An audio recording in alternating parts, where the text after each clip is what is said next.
study the antenna arrays. As you know, the antenna elements radiates the electromagnetic waves. So far, what are the antenna we have considered? Radiating uniformly in all the directions. But this uniform radiations in all the directions is useful for the broadcast applications, but for the point-to-point communication is considered. So this uniform radiation in all the direction is not paper. We want to radiate the electromagnetic waves in a particular directions. So in order to increase the radiations in a particular directions, then we are using group of antenna, and this group of antenna are called as array of elements or antenna arrays.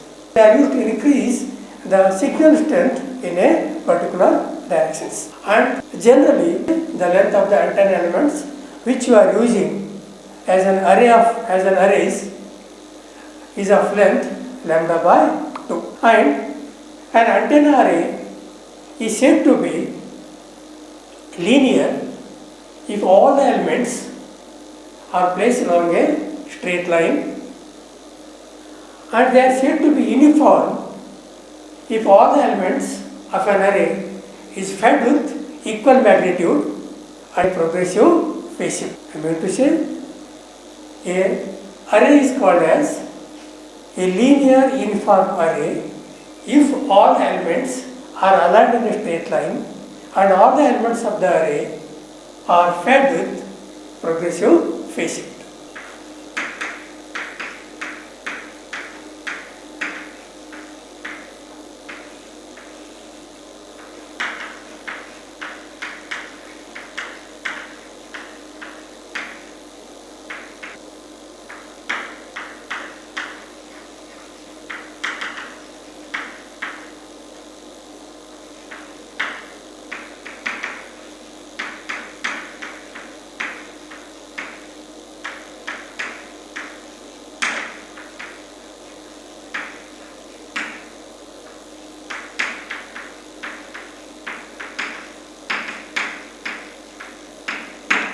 We have four types of the antenna arrays: broadcast array, end-fire array, collinear array, and the parasitic arrays.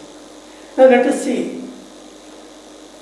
So what are the functions of this broadside array, end-fire array, collinear array, and the parasitic array one by one? Now consider broadside array. So this A0, A1, A2, A3, A4, A5, A6 like this. So these are antenna elements, and these antenna elements are arranged in a straight line. When such antenna elements arranged in a straight line, so those are called as antenna arrays. And for the broadside array is considered, so this is the axis of the antenna, and the maximum radiation takes place perpendicular to the axis of the antenna. That is, if this is the axis of the antenna, then the maximum radiation takes place perpendicular to the axis of the antenna, means in these particular directions and in these particular directions. And where, so D is the separation between the elements of the antenna array. This is the representation of broadside arrays. For the simplification purposes, only two antenna elements have been shown here. One is A1 and the other one is the A2. And here we are placing one antenna element, and here we are placing one antenna elements, and somewhere at this particular point P we are measuring the radiation patterns. And when these two antennas are there, so the distance between these two antenna is equal to D, and with respect to this origin, so this distance is D by 2 and this distance is D by 2. And the phase what it is making with respect to this particular point is equal to phi. Now, the wave which is originated from the antenna element A2 will reach to this particular point earlier, so then the waves from the antenna element A1. So because there is a path difference will be existing from the waves from the element A1 to the point P. So this is the path difference. So that you can calculate from the equation d cos of phi. So the path difference between the waves of the antenna element A1 and A2 is equal to d cos phi. We'll call it as equation number 1. Then the path difference in terms of the lambda, that is wavelength, then it is calculated from the equation d by lambda cos phi. Call it as equation number 2. Now from the optics, the phase angle is 2 times the path difference. So therefore, the phase angle psi equal to 2 times of path difference. Therefore, psi is equal to 2 times of path difference is equal to d by lambda cos phi, and it is measured in radians. Therefore, rewriting this particular equation, 2 pi by lambda into d cos phi, we will call it as equation number 3. And the phase shift beta equal to 2 pi by lambda, and in this equation here you have 2 pi by lambda, and 2 pi by lambda is equal to beta. So the beta if you substitute here, so then we will get the phase angle equal to BD cos phi.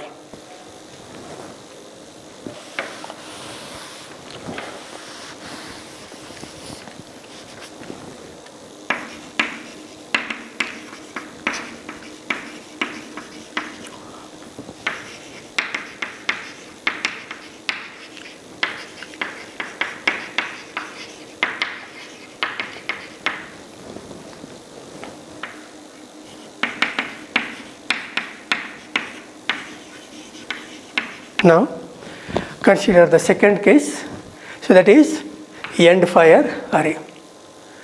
Now for the end fire array is considered, the arrangement of antenna elements is same as the arrangement of antenna elements in the broadside array, but the difference is that here, so the direction of maximum radiation is along the axis of the antenna, whereas in case of broadside array, so the direction of maximum radiation is perpendicular to the axis of the array.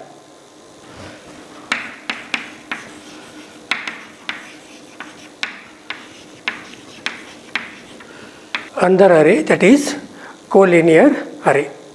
For the collinear arrays are considered, we are having two types. One is horizontal and another one is vertical. For the horizontal collinear array, all array elements are arranged in the horizontal manners in such a way that the direction of maximum radiation is perpendicular to the axis of the array. So this dotted line is the axis of the array, and the direction of maximum radiation is perpendicular to this in this direction and in the directions.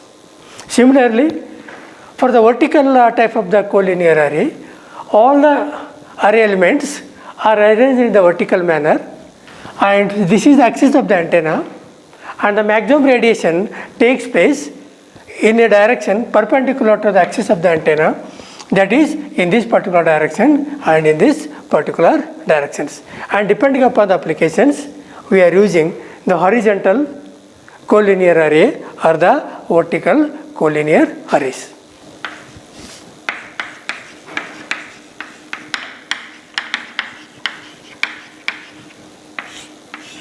Now the fourth type of array is parasitic arrays.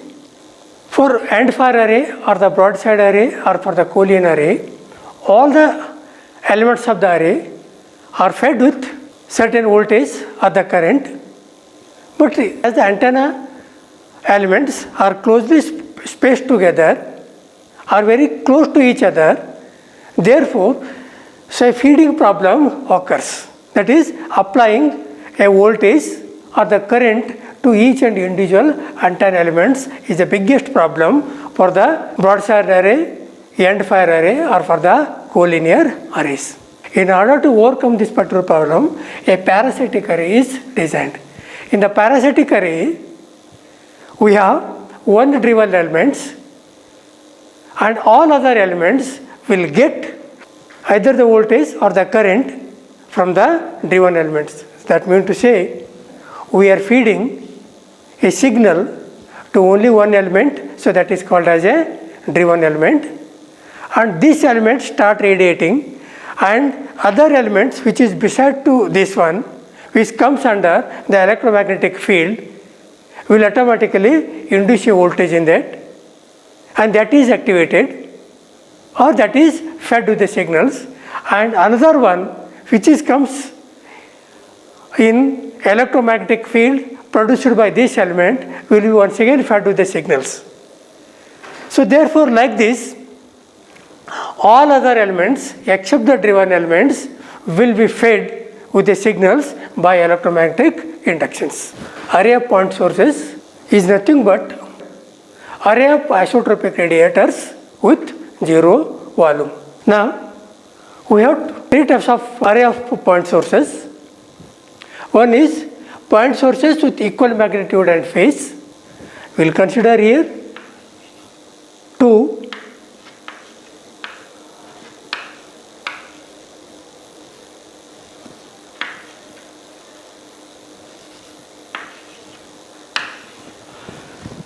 point sources with equal magnitude and phase. For the elements of an array, we are feeding a signal with equal magnitude and the same phase. 2 point sources with equal magnitude and opposite phase means here, for the elements of an array, we are feeding a signal with equal magnitude but opposite phase. And for the third case is considered 2 point sources with unequal magnitude and phase. Here, for both the antenna elements, we are feeding a signal with a different magnitude and a different phase. Now let us study one by one.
consider the first case, 2 point sources with equal magnitude and phase.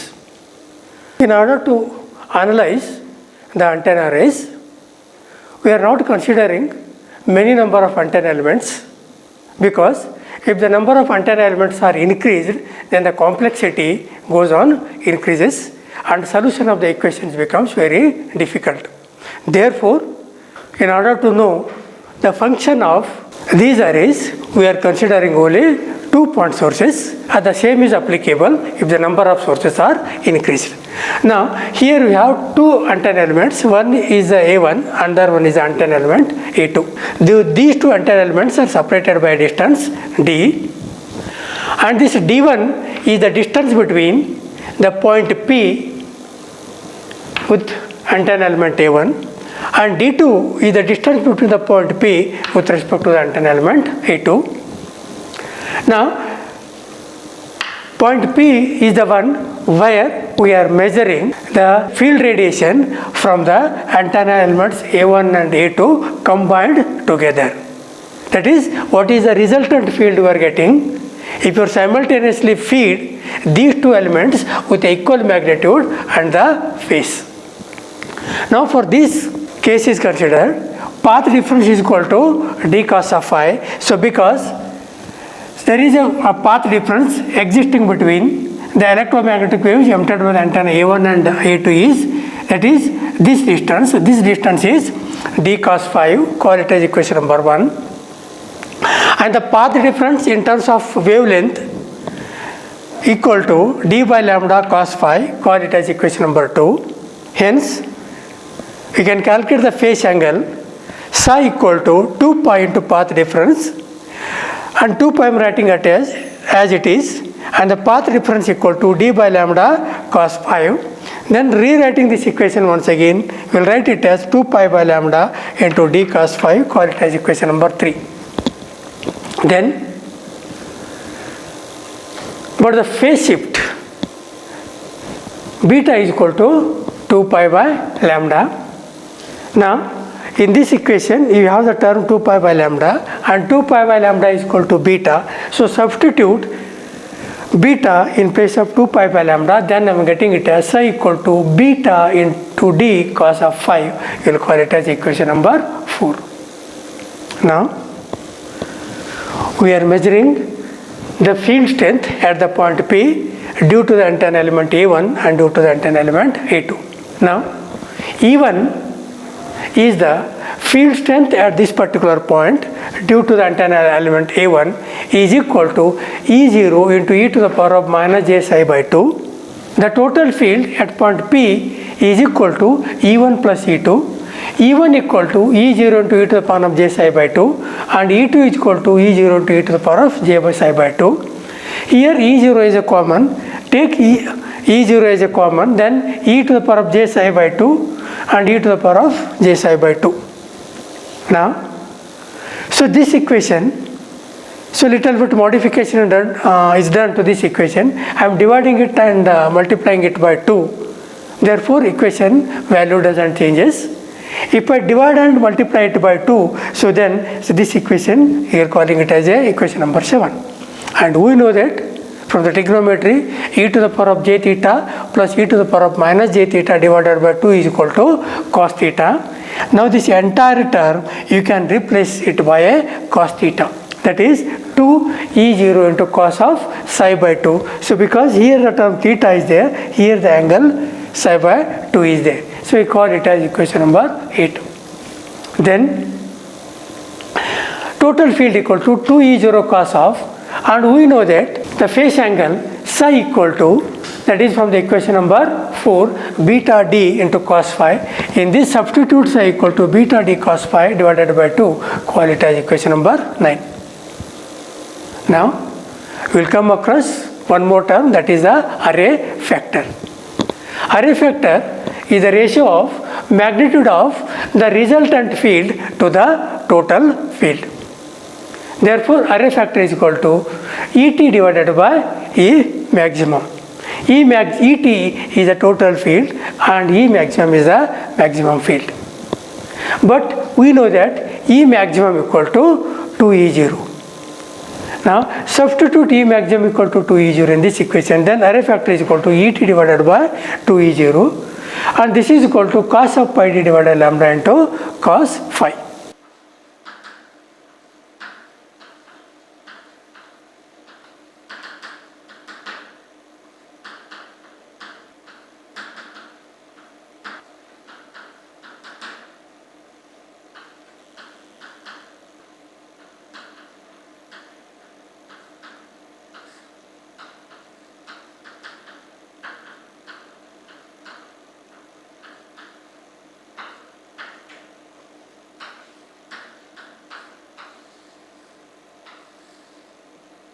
Once we calculate array factors, now we have to calculate the maximum radiation, the minimum radiation, and nulls.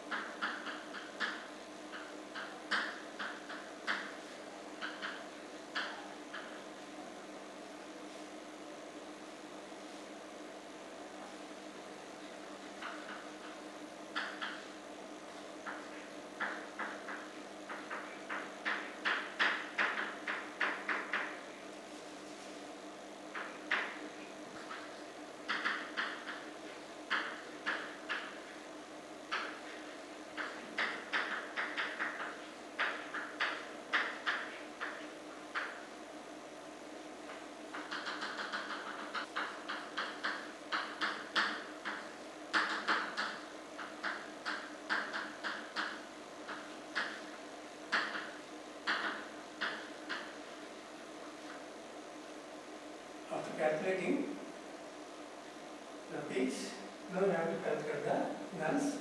The nulls are obtained when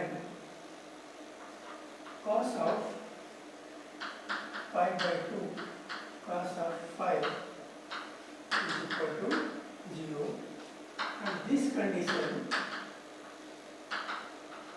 satisfies when phi is equal to 0 degree and 180 degree.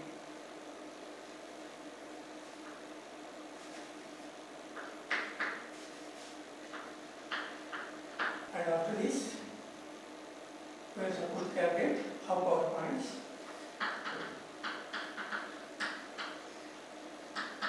Power points are obtained points are obtained when cos of pi by 2 cos of psi is equal to 1 by root 2, and this satisfies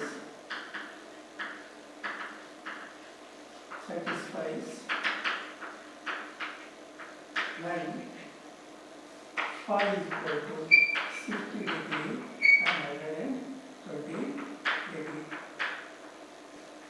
Once calculating where the peaks or the maximum radiation occurs and where null or the minimum radiation occurs and the half power points, we will draw the radiation pattern of the array. So this is the radiation patterns what we are getting. We have the peaks at an angle of 90 degree and 270 degrees. We have the peaks at 90 degree and 270 degrees, and we have the nulls at 0 degree and 180 degrees, at 0 degree and 180 degrees, and half power points are obtained at 60 degree and 180 degree.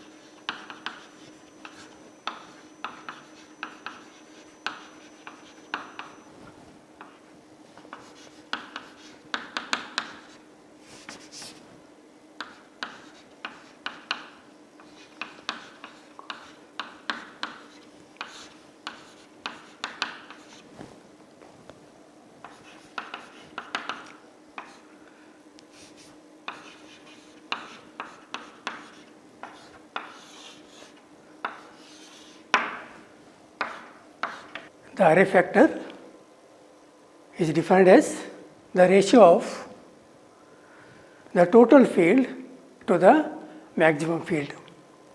That is, array factor is equal to E total divided by E total maximum, and E total equal to 2E0 cos of psi by 2, and E total maximum is equal to 2E0.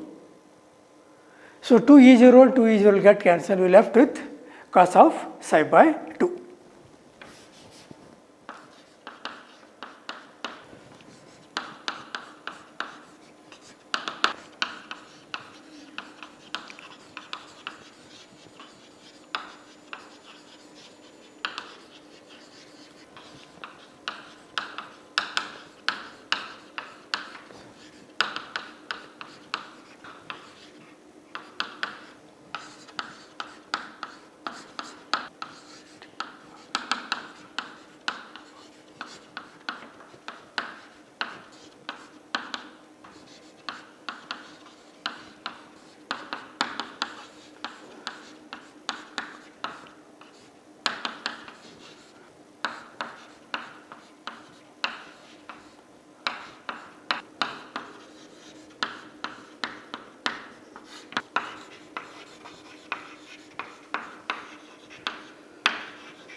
Let us consider one example. Power of equal amplitude and in phase, and d is equal to lambda by 2 and delta equal to 0. What it indicates is that for an array of antenna, you are applying a signal with equal amplitude and phase difference equal to 0 and d equal to lambda by 2. To solve this equation, dr equal to 2 pi d by lambda, so let us call it as pi, then psi equal to pi cos of phi, then the total field E equal to cos of psi by 2. So this is equal to cos of pi by 2 into cos of psi. Once you get this equation, try to get the maximum amplitude, minimum amplitude and the half powers. Peaks are the maximum signal strength of the lobe is obtained when this cos of pi by 2 cos phi equal to 1. That is, this equation you have to equate it to 1 to get the maximum power or the peaks. And this condition is satisfied when this phi is equal to 90 degree. In this equation, if you substitute phi equal to 90 degree, so then this value is going to be 1. Then you obtain the nulls. The nulls are obtained when cos of pi by 2 cos of phi is equal to 0, and this condition is satisfied when phi value is equal to plus or minus 180 degrees. Then you calculate the half power. The half powers are obtained by equating the equation cos of pi by 2 cos of phi equal to 1 by root 2, and this condition is satisfied when this phi equal to 60 degree and 120 degree. Once obtaining all the values, if I draw the radiation patterns, then the radiation patterns looks like this, and the approximate half power beam width is 180 divided by 2, so this is equal to 90 degree, and the exact value is phi 0 dash is equal to 60. That is, so this angle is equal to 60 degrees, and such arrays are called as broadside arrays, because here the maximum radiation takes place perpendicular to the axis of the antenna. The array where the maximum radiation takes place perpendicular to the axis of the antenna are called as broadside arrays.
Let us take one more problem, the power of equal magnitude and out of phase. In this case, all the array elements are fed with equal magnitude and phase difference between the signals is equal to 180 degrees. Let us solve this particular problem. Dr equal to pi, that is the phase difference, what it is given 180 degree, psi equal to pi cos of phi plus pi by 2. Therefore, total field E equal to cos of pi by 2 cos of phi plus pi by 2. And here also we have to calculate the peaks, nulls and half power points. The peaks are obtained when this equation is equal to 1. That is cos of pi by 2 cos of phi plus pi by 2 equal to 1, which satisfies when phi equal to 0 degree or 180 degrees. Then you calculate the nulls. Nulls are obtained when cos of pi by 2 cos of phi plus pi by 2 equal to 0. This condition is satisfied when theta is equal to plus or minus 90 degrees. Then you have to calculate the half power points. The half power points can be obtained when cos of pi by 2 cos of phi plus pi by 2 equal to 1 by root 2, and this condition is satisfied when phi equal to 60 degree and 120 degrees. Now, after calculating the peaks, nulls and the half power points, if I draw the radiation pattern for this particular problem, it looks like this, because you are getting a maximum radiation along phi equal to 0 and phi equal to 180 degrees, and the minimum radiation along 0 and 180 degrees, and the half power points are obtained along 60 degree and 120 degrees. And the beam width between the nulls is equal to 180 degrees.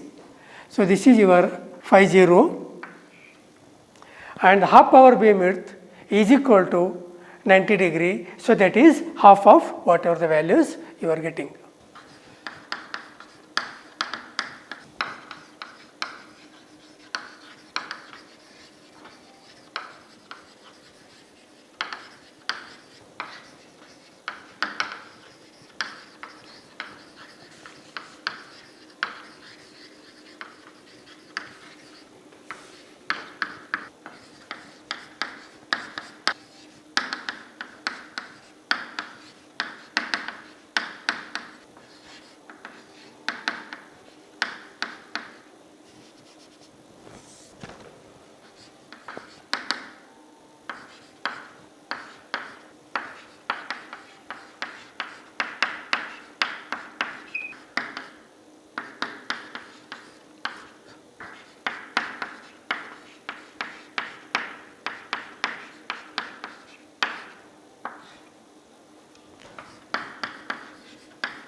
Consider one more case where the power of equal magnitude having a phase difference of pi by 2. That is, for array of antenna, the signals are fed with equal magnitude and the phase difference equal to pi by 2. Let us solve this one. Here d is equal to lambda by 2, delta is equal to pi by 2, that is the phase difference is pi by 2. Therefore, dr equal to pi, psi equal to pi cos of phi plus pi by 2. Therefore, E equal to cos of pi by 2 cos of phi plus pi by 2. Now, you have to calculate the peaks, nulls and the half power points.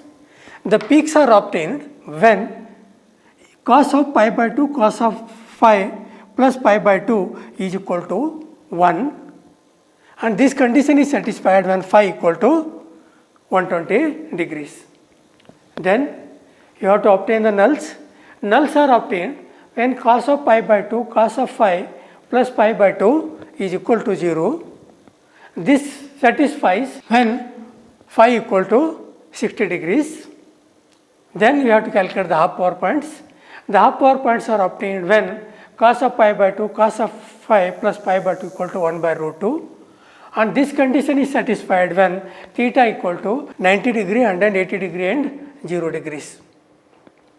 The half power beam width phi 0 dash is equal to 180 degrees and beam width between the nulls phi 0 equal to 240 degrees. Now after calculating, if I draw the radiation pattern for a given problem, so the radiation patterns looks like this. Such type of arrays are called as extended end fire arrays, because if you look into the radiation pattern of end fire array, radiation pattern is along the axis of the antenna, it is there on both the sides, but for this one the radiation pattern is on only one side, that is along the axis of the axis, so therefore it is called as a extended end fire array.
Let us consider one more case where the power of equal magnitude and phase difference of lambda by 2 and the distance between the antenna element is lambda by 4. Let us solve this, where d is equal to lambda by 4 is given, delta is equal to pi by 2 is given, therefore dr equal to pi by 2, psi equal to pi by 2 cos of phi plus pi by 2, Therefore, E equal to cos of pi by 4 cos of phi plus pi by 4. Now, you have to calculate peaks, nulls and the half power points. The peaks are obtained when cos of pi by 4 cos of phi plus pi by 4 equal to 1, and this condition is satisfied when phi equal to 180 degrees. Half power points are obtained when cos of pi by 4 cos of phi plus pi by 4 is equal to 1 by root 2, and this condition is satisfied when phi is equal to 90 degrees. And nulls are obtained when cos of pi by 4 cos of phi plus pi by 4 equal to 0, and this condition is satisfied when phi equal to 0. Now, beam width between the nulls phi 0 is equal to 360 degrees, and the half power beam width is phi 0 dash equal to 180 degrees. After calculating all the values, if I draw the radiation pattern for the given problem, it looks like this. And from this particular diagram, beam width between the nulls is equal to 360 degrees and half power beam width is equal to 180 degrees. So, this is how you can solve the problems related to the antenna arrays.